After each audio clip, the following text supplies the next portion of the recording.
the morale of the teachers were so high na they were happy maghirap na magturo, rain or shine, doon sa mga classrooms. So, yung asan doon ang budol? Sa akin ba yon kung number 3 ang DepEd? Ako ba ang presidente? Hindi. Sa kanya yon. Cabinet member lang ako. Diba? Accomplishments ng DepEd. Sa akin ba yon? Hindi. Sa bayan yon. Accomplishment yun ng president. So, budol. Ms. Aracel Garcia, Fuji TV. Hi, good Yes. afternoon. Yeah. During the time of your dad as president, he was not also having good terms with the Vice President Lenny, and now apparently parang naging ano na to, naging president yon on this administration as well. How do you feel about that? And my follow-up question would be, are you looking into running on 2028 as president? Okay. So, si PRD, in all fairness to the person, hindi yun nanggigipit ng tao. Hindi niya ginipit si Lenny Robredo. Tinanong ko, bakit 700 lang yung budget ninyo at the time? Kasi 700 lang talaga ang pinropose. Hindi natin alam anong rason. Yan yung sinabi ko doon sa budget hearing. Hindi siya nanggigipit. Sinuspend ba ni PRD o tinanggal sa pwesto mga politiko na kaibigan ni Lenny? Lahat ng mga tumatanggap sa kanya doon sa iba't ibang lugar, nasuspend ba yun? Nawalan ba ng budget? Wala naman. I don't remember anyone ever complaining na naalis sila sa pwesto kasi kaibigan nila si Lenny Robredo. Wala. So, hindi yan siya mahilig manggipit ng kalaban. Kung maalala niyo, kalaban niya sa politika, hindi sa personal na buhay. Sa politika, si Speaker Nograles, never yon nagipit sa Davao City. Si Trillanes, yan. Mortal enemy niya si PRD. Si PRD thinks nothing of him. Pero, ginipit ba yun? Wala. Diba? Kita nga natin siya kung saan-saan. Kita nga siya sa kasamang Lance Mego, Diba? Newswatch Plus. Good morning, ma'am. Hello. Good morning. Yes, sir. Good morning po. So, since we're on the topic of the 2022 elections, recently po kasi nakita si Pangulong Bongbong Marcos at si Vice President Robredo sa isang event sa Sorsogon. And may sinabi po si Pangulong Marcos na this may be a step for political reconciliation. How do you feel about this meeting and that statement?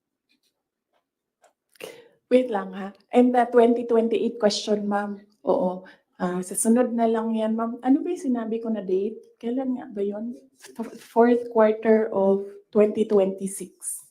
Fourth quarter of 2026. So, kung mag-advise ako kay Lenny,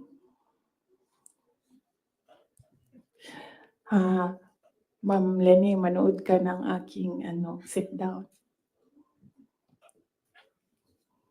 Yan lang. Wait, hindi ko na ituloy ito. Hello, Ito, good morning po, Sir Edison. Madam Vice President. Ang papa niyo po ang naggawa ng desisyon against all Filipinos na may libing si Marcos Sr. sa libigan ng mga bayani. Ano na po ang nangyari ngayon? Nakalimutan na po ba ng nakaupo ngayon? Maraming salamat po. Hindi ko alam.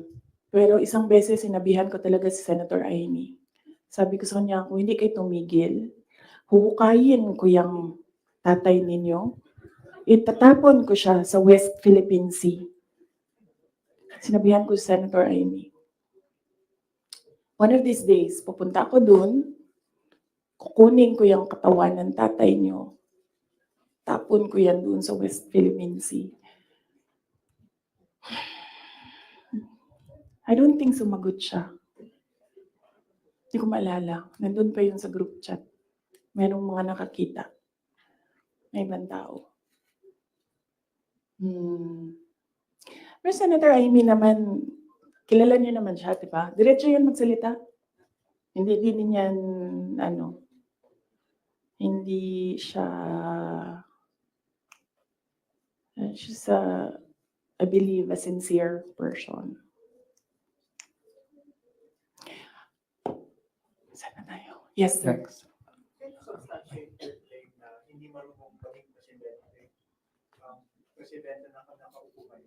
Mm-mm. Elaborate, and you mentioned na hindi mo na gusto yung mga nakikita at naririnig when you were there. And second question mo, I'm genuinely curious because you had a long narration of what transpired from 2021 until 2022. And there was a lot of negotiating, and there was a lot of political discussions on who to run, who will step down. But I'm genuinely curious, ma'am, where is the public in all of these discussions?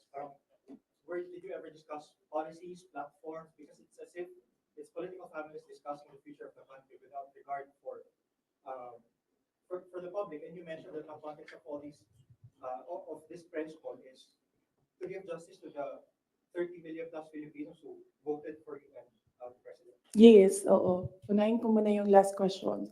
Last question was, hindi ko alam sa kanila. I mean, you should ask the president kung ano yung platform niya. Pero very clear yung platform ko. It was continuity of build, build, build.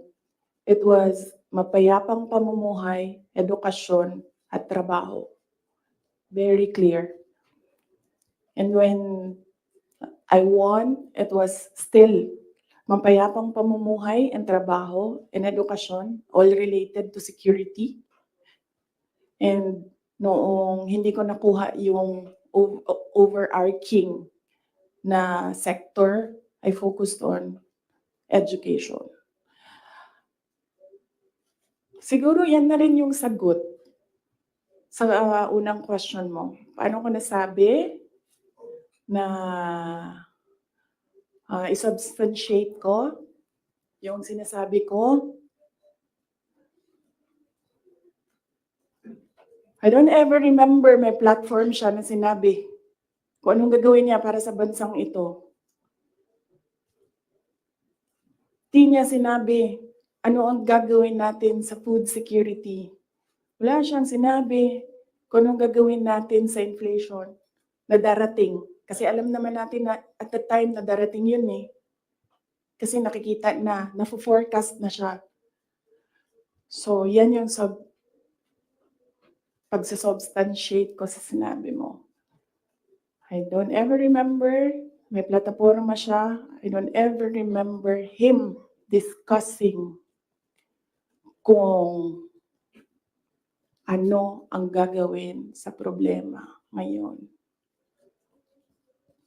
Alam niyo noon, pag pumupunta ako sa 7-Eleven, expensive yan na tindahan, di ba? Ay, sorry, 7-Eleven. Pero yes, expensive sila. Kasi, ano sila,